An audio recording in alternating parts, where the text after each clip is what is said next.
جو کہ ہاٹ اجوا کا رہنے والا ہوں۔ جیسا کہ آپ کو معلوم ہے، چونکہ اس سے پہلے آپ نے ہمارے پروگرام کو کئی مرتبہ کور کیا ہے، 8 جولائی کو اس پروگرام کا آغاز ہوا جو کہ ہاٹ کے علاقے سے الحمدللہ اب تک مسلسل کئی گاؤں میں جمع ہوا، اور تقریباً جو کہ ہاٹ کے اطراف میں تقریباً 15-16 گاؤں اب تک کر چکے ہیں، اور کل 19 ستمبر کو الحمدللہ ارریہ 0 مائل سسونا میں تقویٰ مسجد میں بھی پروگرام ہوا، جو وہاں کے بہت اچھے تاثرات بھی آئے۔ الحمدللہ لوگوں نے خوش کا اظہار کیا کہ واقعی یہ کام کرنے کے ہیں، چونکہ آج سماج کے اندر شادی بیاہ کے نام پر اور بے جا رسوم و رواج کی وجہ سے ہماری بہت ساری بہنیں عمر ہو گئی ہیں لیکن ان کے شادیوں میں تاخیر ہو رہی ہیں۔ وقت کی ضرورت ہے کہ اس کے اوپر ہم سب مل کر غور کریں، قدم اٹھائیں کہ کس طریقے سے یہ آسان شادی مہم کو چلایا جائے، اور جو ہے سنت و شریعت کے مطابق شادیاں ہوں اور ہماری بچیوں کی وقت پہ شادی ہو جائے۔ اس کے لیے ضرورت ہے کہ ہم اس کے اوپر سب مل جل کر قدم اٹھائیں۔ انشاءاللہ قرآن و حدیث کی روشنی میں ہمارے مفتی ارشد صاحب ہیں، انشاءاللہ اس کے اوپر روشنی ڈالیں گے۔ بسم اللہ الرحمن الرحیم۔ اللہ کے حبیب علیہ الصلاۃ والسلام نے ارشاد فرمایا، بہترین اور بابرکت شادی وہ ہے جو آسان ہو، اور آسان شادی وہ ہے جو سادہ ہو۔ سادی شادی آسان بھی ہے، اور آسان شادی وہ ہے جس کا خرچہ کم ہو۔ آسان شادی وہ ہے جو شریعت اور سنت کے مطابق ہو۔ اگر ہمارے معاشرے میں، سماج میں، سوسائٹی میں آسان شادیوں کا رواج ہو گیا اور ہم نے نکاح کے اس مبارک عمل کو شریعت اور سنت کے مطابق انجام دینا شروع کر دیا، تو یقین جانیے اس امت کا بہت زیادہ پیسہ اور خرچہ جو فضول خرچی میں جا رہا ہے وہ ہمارے دینی کاموں میں خرچ ہوگا، مدارس میں، مکاتب میں، دینی خانقاہوں میں اور تبلیغی مراکز میں۔ اب وہ مسنون طریقہ کیا ہے اور سادی شادی کیا ہے؟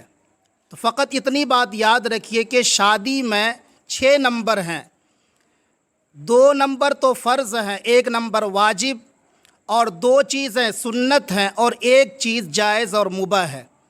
2 چیزیں فرض ہیں، نمبر 1 ایجاب و قبول، اور نمبر 2 گواہوں کا ہونا۔ 1 چیز جو واجب ہے وہ مہر ہے، جو شوہر پر واجب ہوتا ہے۔ 2 چیزیں سنت ہیں، نمبر 1 خطبہ نکاح، نمبر 2 ولیمہ مسنونہ، اور 1 چیز فقط جائز ہے کہ عقد نکاح میں نکاح ہو جانے کے بعد کوئی میٹھی چیز شکرانے میں تقسیم کرنا، خواہ وہ چھہارے کی شکل میں ہو، کھجور کی شکل میں ہو۔ فقط یہ پورے نکاح کا عمل ہے۔ اگر ہمارا معاشرہ، ہمارا نوجوان طبقہ اور ہمارے بوڑھے اور سارے مل کر اس مہم میں ہمارا ساتھ دیں گے، تعاون کریں گے، انشاءاللہ العزیز ہم سب کو کامیابی ملے گی، اور امت کا بہت زیادہ پیسہ جو فضول خرچی میں صرف ہو رہا ہے وہ دین کے کاموں میں خرچ ہوگا، اور ہماری قوم دینی اعتبار سے ترقی کی راہ پر گامزن ہوگی۔ اللہ تعالیٰ سے دعا ہے اور اپنی قوم سے درخواست ہے اور ہمارا پیغام ہے کہ اس اہم مہم میں ہم سب کا تعاون کریں، جس اعتبار سے بھی تعاون کر سکتے ہیں تعاون کریں۔ مجلس میں شرکت فرما کر، لوگوں کے پاس جا کر کہنے سننے میں، اور اسی طرح ہماری مجلسوں میں آ کر شریک ہو کر اور شرکت کی لوگوں کو دعوت دے کر ہمارا بھرپور تعاون کریں۔ اللہ تعالی عمل کرنے کی توفیق عطا فرمائے۔